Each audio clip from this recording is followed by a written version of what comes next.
A cryptographic system should be secure even if everything about the system except the key is public knowledge.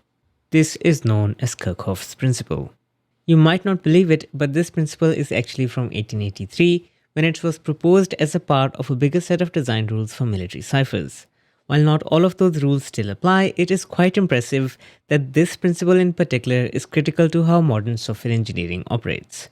Kerckhoff's principle is often used as an alternative to the anti-pattern called security through obscurity, because discouraging or outlawing open discussions of weaknesses and vulnerabilities decreases the likelihood that they will be repaired, and in fact it can increase the likelihood that they will be exploited.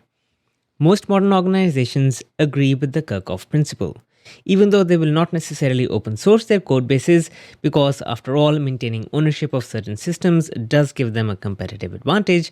They will still allow controlled public examination of security vulnerabilities and even offer bounties to people that disclose them through the proper channels.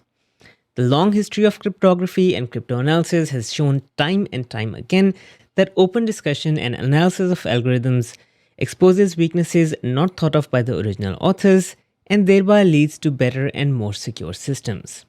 So if you are designing something that works with information that should not be leaked, for example, user personal data, keep this principle in mind. As an example, don't assume that just because you haven't announced an API, it is not available to malicious actors. Make sure that the API is secured, for example, authenticated for proper access from day one. As paraphrased by Shannon in Shannon's maxim, the enemy knows the system.